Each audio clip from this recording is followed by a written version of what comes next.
बिस्मिल्लाहिर्रहमानिर्रहीम।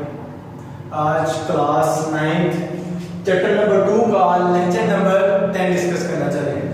Lecture number 10 में हम motion of free falling body को डिस्कस करेंगे।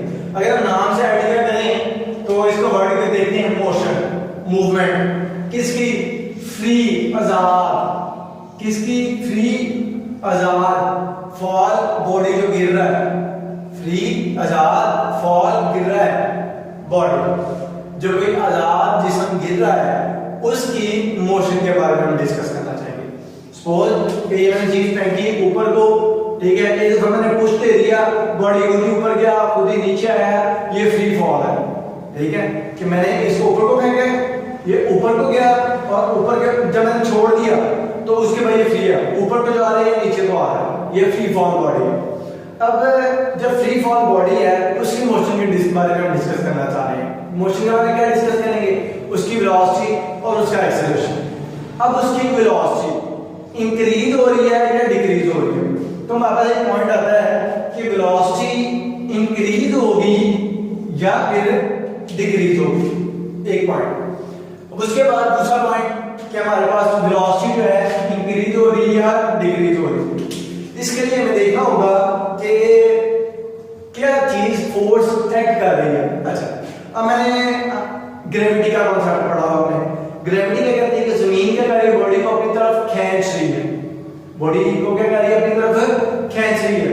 तो जब हम किसी चीज को अपनी तरफ खींचेंगे तो उसकी स्पीड क्या होगी, बढ़ेगी, उसकी स्पीड क्या होगी, बढ़ेगी। सपोज मैं एक बोर्ड है, बोर्ड को मैं अपनी तरफ खींच रहा हूं और ये जब मेरी तरफ को आएगा तो इसकी स्पीड बढ़ती जाएगी। अगर मैं इसको इस तरफ खींच रहा हूं, ये बोर्ड अगर उस तरफ को जा रहा है तो इसकी स्पीड क्या होगी, कम होगी, क्यों कि मैं इसको खींच रहा हूं।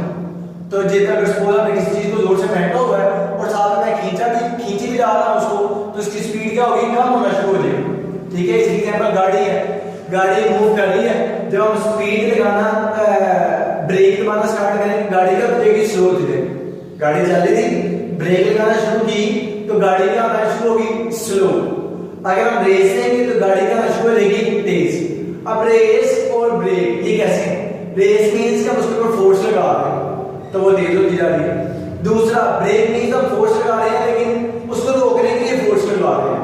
तो ये दो चीजें, अब इससे हम इस चीज को डिस्कस करते हैं।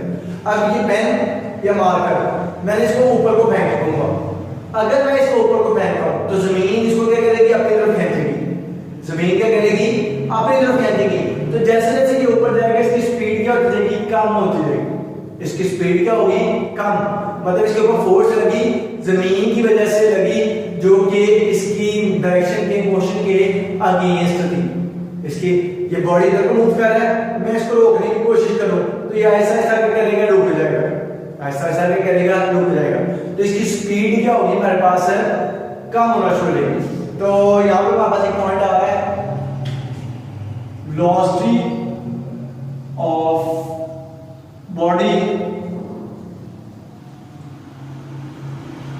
will decrease moving against the earth। ठीक है, अगर तो जमीन के ऑपोजिट साइड पे जा रहा है तो वेलोसिटी क्या होती जाएगी, कम होती जाएगी, वेलोसिटी क्या होगी, कम। इसी तरह से हम इसका दूसरा पॉइंट देखते हैं, वेलोसिटी। अब ये मार्कर मैंने इसको छोड़ा, ये नीचे को आ रहा है, एक तो वैसे ही इसने नीचे आ रहा है, ऊपर से जमीन क्या कर रही है, इसको खींच, जमीन की वजह से आएगा। अब जमीन इसको खींच रही है नीचे की तरफ और ये मूव भी कर रहा है नीचे की तरफ, तो इसकी स्पीड क्या होगी, बढ़ती जाएगी। एक गाड़ी चल रही थी उसको हमने होते ऐसे दी तो इसकी स्पीड क्या हो जाएगी, बढ़ जाएगी। तो इसकी स्पीड क्या होगी, velocity of body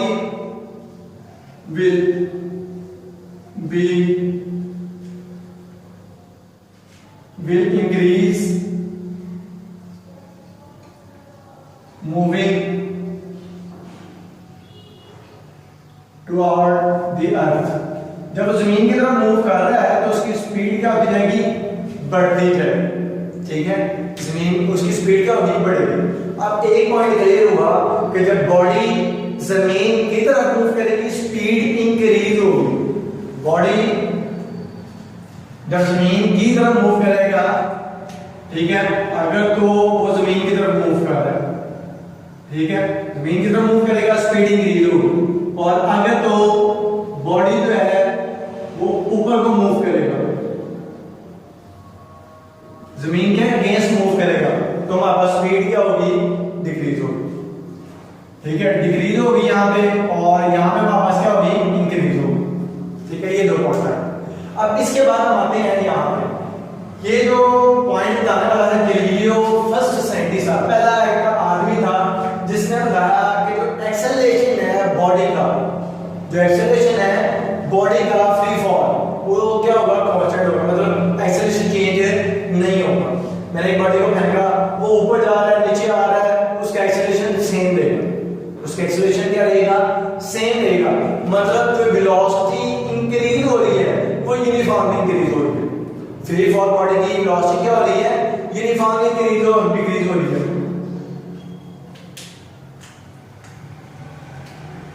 velocity of free fall body increasing और डिक्रीजिंग यूनिफॉर्मली। ठीक है, तो वेलोसिटी है वो क्या हो रही है, इंक्रीज भी हो रही है, डिक्रीज भी हो रही है, यूनिफॉर्मली हो रही है। वेलोसिटी क्या हो रही है, इंक्रीज और डिक्रीज हो रही है फ्री फॉल बॉडी की, तो वो क्या होगी, यूनिफॉर्मली होगी। इसका मतलब क्या होगा, एक्सेलरेशन क्या है, कांस्टेंट है, constant acceleration.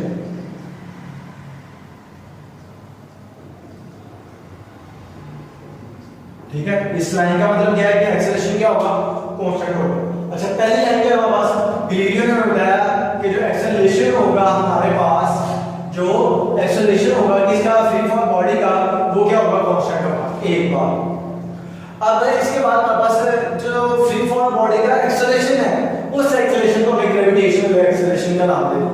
Free fall body का जो एक्सेलरेशन है उसको हमने क्या नाम दे दिया, gravitational acceleration. The acceleration of freely falling body, acceleration of a freely falling body is called gravitational acceleration. एक पॉइंट। फिर इसका निकला, इसका सिंबल क्या है, इसको हम रिप्रेजेंट कैसे करते हैं, जी से, जी वेक्टर से, क्योंकि एक्सेलरेशन वेक्टर क्वांटिटी है, तो ग्रेविटेशनल एक्सेलरेशन भी वेक्टर क्वांटिटी होगी। ग्रेविटेशनल एक्सेलरेशन भी क्या होगा, वेक्टर क्वांटिटी जी। अब इसको वेक्टर से रिप्रेजेंट करेंगे, तो बोर्ड वर्ड में लिखेंगे एरो वेक्टर। फिर इसकी वैल्यू क्या है, 10 मीटर पर सेकंड स्क्वायर। वैल्यू क्या है, 10 मीटर पर सेकंड स्क्वायर, क्या इसका यूनिट है, मीटर पर सेकंड स्क्वायर क्या है, यूनिट है। जो एक्सेलरेशन का यूनिट होगा वही ग्रेविटेशनल एक्सेलरेशन का यूनिट होगा। एक्सेलरेशन कोई भी हो, वो नेगेटिव हो, पॉजिटिव हो, यूनिफॉर्म एक्सेलरेशन हो, ग्रेविटेशनल एक्सेलरेशन हो, सबकी वैल्यू क्या आएगी हमारे पास, सबका यूनिट क्या आएगा, मीटर पर सेकंड स्क्वायर है। ये मीटर पर सेकंड स्क्वायर 10 मींस के जब बॉडी फ्री फॉल है उसका एक्सेलरेशन अप्रोक्सीमेटली 10 मीटर पर सेकंड स्क्वायर ही होगा। फिर इसके बाद लिखा इसकी वैल्यू पॉजिटिव होगी। वैल्यू क्या होगी, पॉजिटिव होगी। अगर तो मूव कर रहा है टू आर द अर्थ, अगर तो जमीन की तरफ आ रहा है, अगर तो जमीन की तरफ आ रहा है तो उसकी वैल्यू क्या होगी, पॉजिटिव होगी एक्सेलरेशन की। और अगर नेगेटिव होगी कब, जब ये अवे मूव कर रहा है, जब ये क्या कर रहा है, अवे मूव कर रहा है। मैंने इस मार्कर को लिया, ऊपर को फेंका, जमीन से क्या कर रहा है, दूर जा रहा है, तो वैल्यू क्या है, नेगेटिव। जमीन की तरफ आ रहा है, वैल्यू क्या है, पॉजिटिव। अब इसको याद रखने का तरीका, याद रखने का तरीका का ये है, अब मैं कहता हूं मेरी नजर में अच्छा कौन है, मेरी नजर में अच्छा कौन है, जो मेरे करीब आएगा, जो मेरे करीब आएगा। और जो मेरी नजर में बुरा कौन है, जो मुझसे दूर जाएगा।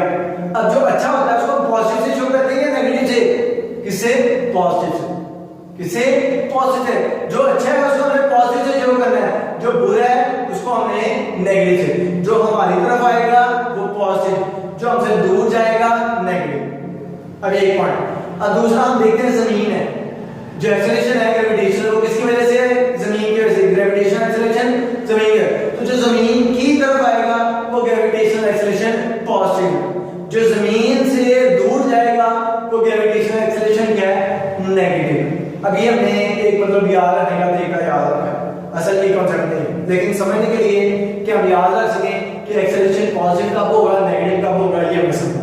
फिर इसके बाद असल जो रीजन है कि हमारे पास एक्सेलरेशन पॉजिटिव है या नेगेटिव है, किस तरह से आता है हमारे पास ये चीज आती है। एक्सेलरेशन का फार्मूला vf माइनस vi/t, ये हमारे पास फार्मूला होता है एक्सेलरेशन का। वो कोई भी एक्सेलरेशन हो, gravitational uniformly negative positive, formula तो एक्सेलरेशन का यही है। अब इसके बाद अगर हम देखते हैं तो हमने कहा वेलोसिटी ऑफ बॉडी डिक्रीज होगी जब अगेंस्ट अर्थ, जब ऊपर को बॉडी जा रहा है तो वेलोसिटी क्या होगी डिक्रीज, मतलब बाद वाली वेलोसिटी क्या होगी कम होगी, बाद वाली वेलोसिटी क्या होगी कम होगी। जब बाद वाली वेलोसिटी मतलब ये वैल्यू छोटी हो ये वैल्यू बड़ी हो तो नेगेटिव की वैल्यू बड़ी होगी, तो हमारे पास आंसर क्या आएगा नेगेटिव आएगा। आंसर क्या आएगा नेगेटिव आएगा। ये बात समझ आई? दोबारा इस चीज को रिपीट कर क्या कि हमारे पास बाद वाली वैल्यू बड़ी हो पहली वाली वैल्यू से, तो हमारा आंसर क्या आता है नेगेटिव आता है। बाद वाली वैल्यू कब बड़ी होगी, मतलब vi वाली वैल्यू वो कब बड़ी होगी जब हमारे पास वेलोसिटी डिक्रीज हो रही होगी। जो वेलोसिटी डिक्रीज हो रही है तो फाइनल वेलोसिटी क्या होगी कम होगी, बाद वाली वेलोसिटी क्या होगी कम, तो उसके मुताबिक हमारे पास ये चीज है। फिर इसके बाद अगर हम इसी को देखें a = vf माइनस vi/t, अगर तो बॉडी जमीन की तरफ मूव कर रहा है, अगर तो बॉडी जमीन की तरफ मूव कर रहा है तो वेलोसिटी क्या होगी बाद वाली इंक्रीज होगी, ज्यादा हो जाएगी। तो जब बाद वाली वेलोसिटी बड़ी होगी तो बाद वाली वेलोसिटी पॉजिटिव है, जब ये बड़ी होगी इसे काट के क्या आंसर आएगा हमारे पास पॉजिटिव है। असल ये हमारे पास लॉजिक आती है। तो इस दो तरीकों से एक ये तरीका है और दूसरा हमारे पास क्या तरीका है कि हम अपने जो एक कॉमन सेंस है उसके मुताबिक उसको याद रखना चाहिए कि हमारे पास वैल्यू क्या है कम होगी ज्यादा होगी तो क्या है। अब इसकी समरी शॉर्ट के याद करने वाली सब चीजें क्या, एक गैलीलियो साइंटिस्ट था, ठीक है, जिसने बताया एक्सेलरेशन कांस्टेंट एक बात, दूसरी के ग्रेविटेशनल एक्सेलरेशन होता है फ्री फॉल बॉडी का जो एक्सेलरेशन, फ्री फॉल बॉडी का जो एक्सेलरेशन ऑफ फ्री फॉल, जो फ्री फॉल बॉडी का एक्सेलरेशन है वो क्या है हमारे पास ग्रेविटेशनल एक्सेलरेशन। इसकी जो सिंबल है इसका वो g मोडोलिटी में है, वेक्टर मोडोलिटी के सिंबल में, और इसकी वैल्यू है 10 मीटर पर सेकंड स्क्वायर। ये इसके बाद नेगेटिव कब होगा जब जमीन से अवे मूव करेगा, पॉजिटिव कब होगा जब जमीन की तरफ मूव करेगा। बाकी ये इसी से डिराइव्ड चीजें हैं, असल में ये चीजें बाकी ये जो है इससे डिराइव्ड की है, ये कम से कम आपको याद होनी चाहिए, बाकी ये कॉन्सेप्चुअल चीजें हैं। तो उम्मीद है आपको समझ आई होगी। अभी तक ये इतना ही काफी, नेक्स्ट इंशाल्लाह